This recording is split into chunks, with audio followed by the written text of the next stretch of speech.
Welcome back, students. Already we have finished the first two list chapters of your class 10 general science in our offline classes.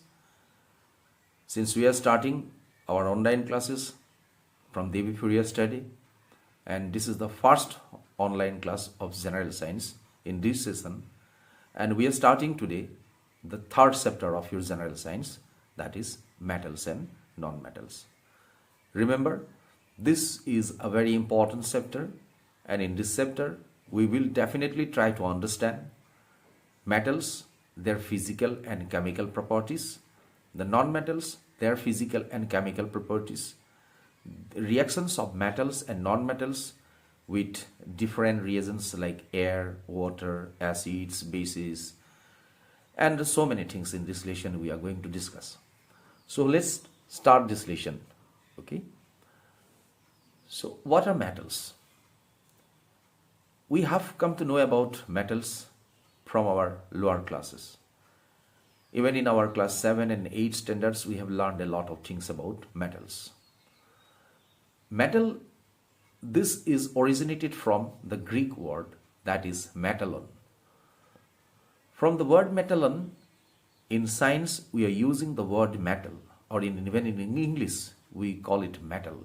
And that metal is a material when freshly prepared or polished or fractured. It shows the lustrous appearance and conducts electricity and heat relatively in a very good state. That is to say, metals are some elements which have a shining, which are good conductors of heat and electricity, which are malleable, which are ductile, and so many things.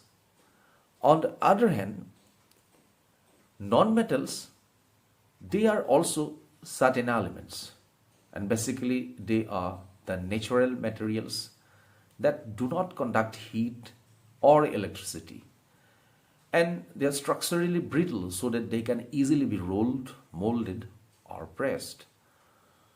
So we can therefore say that metals and non-metals have completely opposite characteristics. But both metals and non-metals are some elements which are abundantly found on the Earth's surface and below the Earth's crust. Now, let us move on to the next slide. And in this slide, we are coming to know the elements which are present on the Earth's surface. We can classify them into three different types. The first type is metal. The second is non-metal, and the third one is called as metallite. Metals and non-metals already we have discussed. Now question is, what are metalloids? Metalloids are actually some elements which exhibits the properties of both metals and non-metals. So metalloids possesses some characteristics which will be similar to metals, and some other characteristics at the same time which are similar to non-metals. The examples of some metalloids are like silicon, germanium, antimony, arsenic, etc. Now, properties of metals. If we speak about the properties, first of all we have to understand that metals have both physical as well as chemical properties. So physical property is that property which is measurable. Not only measurable, whose values describes a state of its physical system. In very simple words, we can say that the physical properties of metals are those properties which we can experience or feel by using our sense organs. We can measure them, we can see them, we can touch them, we can feel them. The typical physical properties of metals which we are going to discuss in this lesson are, number one, high melting points. Metals have always extremely high melting points than compared to non-metals and metalloids. Metals are also at the same time good conductors of heat. They are also at the same time good conductors of electricity. Fourth property, metals have high density. Metals are malleable, metals are ductile, and metals are sonorous. So these will be the basic physical properties that we shall be discussing in this chapter. Now, the first physical property, that is the physical state. Metals generally exist in solid state. That is also in room temperature. That is means in room temperature, at normal temperature, most of the metals, or you can say almost 99% metals, will appear in solid state. They are hard, but there is exception. The exception you can see within bracket, it is written in some small letters. Mercury and gallium, these are the two metals. They may be found in liquid state in room temperature. Mercury is a very common example we have come to know. But another metal is there, gallium. That is also found in liquid state at normal temperature. So the first property of metal, physical property of metal, is that metals are solids at room temperature, they are hard. Coming back to the second property, metals have metallic luster, means they have shining.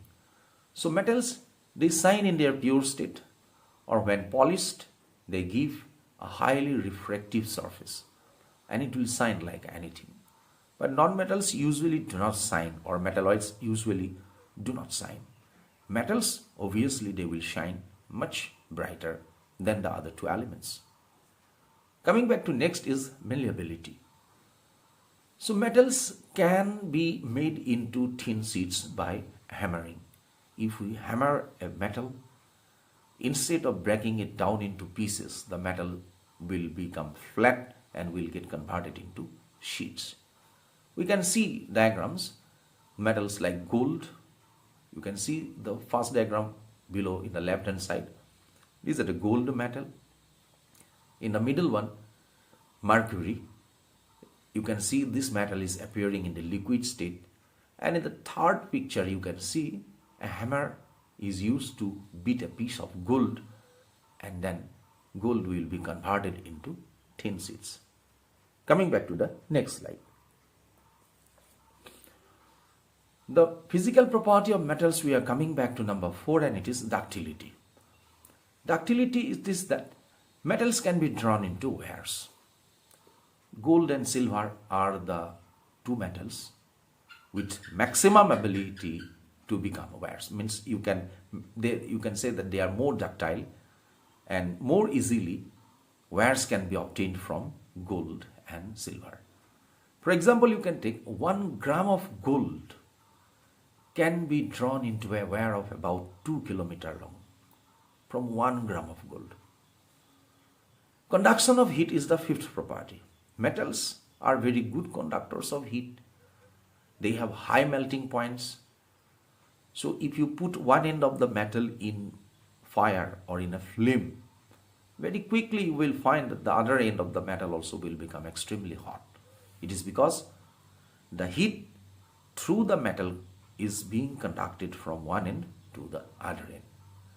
Silver and copper, these are the two metals which are considered to be the best conductor of heat. But on the other hand, you will get lead and mercury. These are the two metals which are the poorest conductor of heat. Though they are metals, unfortunately, they cannot conduct heat more efficiently. Coming back to the sixth property, and that is conduction of electricity. Metals are usually good conductors of electricity. Like heat, they are also good conductors of electricity. That is why electrical wires for electrical transmission is made from some metals like copper and silver. Aluminium is also used to make electrical transmission wire. So three metals, these are the copper, silver and aluminium. Out of these three, being silver is the costliest metal, so it is frequently never used in making electrical transmission wires. So after this, we are coming to see the next one. Metals have the physical property number 7. Then metals are hard. That is, hardness is a very special property of metal. If you touch a piece of metal, you will feel It is hard. But the hardness differs from metal to metal. Alkali metals. So these are the metals which are found usually in the group 1 of the periodic table. You have learned it in your class 9 syllabus. Alkali metals like sodium or potassium. These are also metals. But you will be surprised. Instead of being hard, these metals are very soft. How soft these metals are? That you can cut it into pieces by using a knife. It is almost like that you are cutting a banana by using your knife.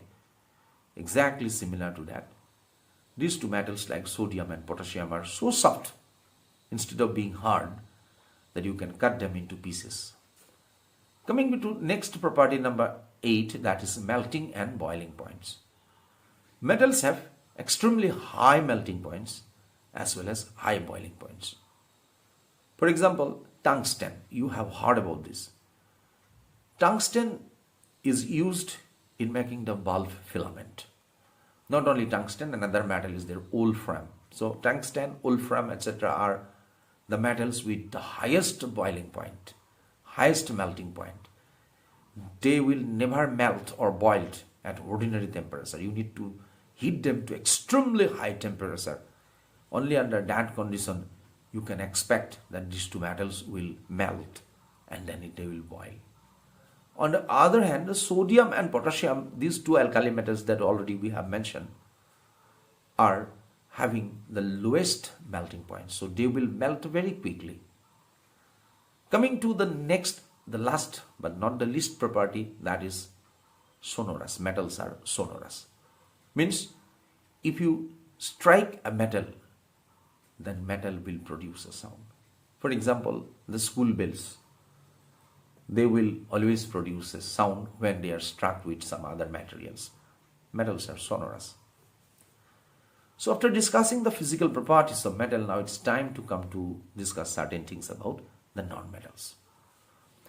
Nonmetals are the elements that have typically low melting point, low boiling point, which are usually bad conductors of heat, bad conductors of electricity, tend to have high ionization energies. They are having electronegative values. They do not have any shiny surfaces associated as it was associated with metal. So from this we can say that nonmetals have some physical properties which are exactly opposite to the metals. If metal has a property A, then that property A you will never find in nonmetals. So metals and nonmetals have physical properties which are completely different from each other.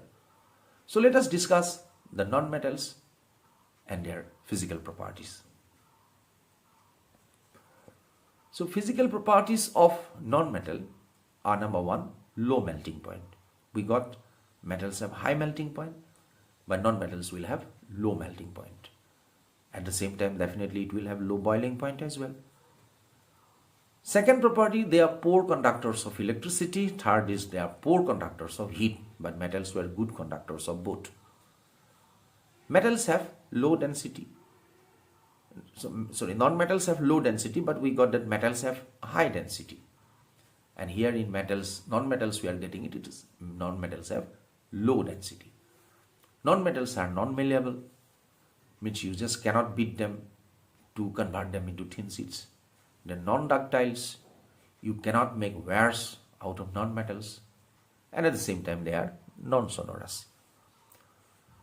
The first, non-metals can exist in nature in solid form and that is in gaseous form. Mostly metals we got, they exist in solid form, but non-metals usually exist in solid or in gaseous form. However, some metals can be also available, some non-metals can also be available in liquid form. For example, we can take bromine. Bromine is a halogen, and this is a non-metal, but surprisingly this non-metal is available in its liquid form. Non-metals do not have the luster like metals have, so they will appear dull. But there is exception. Non-metals like iodine has luster. Non-metals like diamond, which is an allotrope of carbon, probably the brightest substance. So these are exceptions. These are exceptions. Third property, we have come to know that non-metals are soft, usually have low density. That is, soft means they are not hard like metals, and they have low density than compared to the metals. Exceptions are there. Carbon in the form of diamond, that I have already mentioned, probably the hardest substance known so far, and it has extremely high melting point and extremely high boiling point. So carbon is an exception, especially in the form of diamond. Fourth property, non-metals are bad conductors of electricity. Metals were good conductors, but non-metals cannot conduct electricity. So they are bad conductors, they are insulators. But there is exception again. That is graphite, which is an allotrope of carbon. It is a very good conductor of electricity. And you have graphite with you.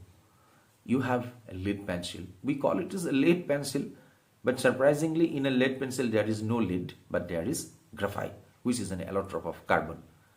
And that part of the lead pencil, which is called as graphite, is a very good conductor of electricity. So from these physical properties of metals and non-metals, we have understood very clearly that there is always difference between metal and non-metal as far as their physical properties are concerned. So that is why we can see that we have seen that there are some physical differences between metals and non-metals, and on the other hand, there are some exceptions in each of the physical properties of the metal.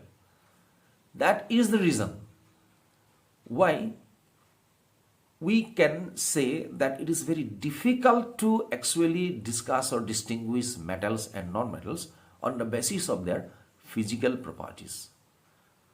Even then, on the basis of physical properties, which differences we can see between the metals and non-metals, let us discuss it in our next slide. In the next slide, you can see metals are given on the left hand side, non-metals are given on the right hand side, and you can find the differences are written clearly. Metals are good conductors of heat and electricity, whereas you can find non-metals are bad conductors of heat and electricity. We are not, that is, involving the exceptions in this case. Metals are malleable, but non-metals are non-malleable. Third, we can see metals are ductile, but non-metals are not. Fourth property, we have seen metals are sonorous, but non-metals are not. We are getting next point, metals have high tensile strength due to high attraction between the molecules, but in non-metals you will get they have low tensile strength due to low attraction between the molecules. Next difference, we are getting metals have high density, and we got here non-metals have low density. Metals have high melting and boiling points, but non-metals have low melting and boiling points. Last but not the least, metals combine with oxygen and they form metal oxides, which are also called as basic oxides. We got it chapter number 2. But non-metals, they combine with oxygen and form non-metallic oxides, but they form acidic oxides. So these last two differences, the last difference, especially metals and non-metals, we got this information in our chapter 2 of this science book. After this, let us see, since we have discussed so far that it is very difficult to distinguish metals from non-metals on the basis of their physical properties, so we definitely will have to study their chemical properties. So that's why, since there are exceptions in each of the physical properties of metal and physical properties of non-metal, it is really difficult to differentiate metals from non-metals on the basis of their physical property. So elements can be classified more clearly as metal or non-metal only by considering their chemical properties. So that is why, besides studying physical properties, it is important to discuss the chemical properties of metals and non-metals. In our next class, definitely we shall discuss the chemical properties of metals and non-metals. Thank you.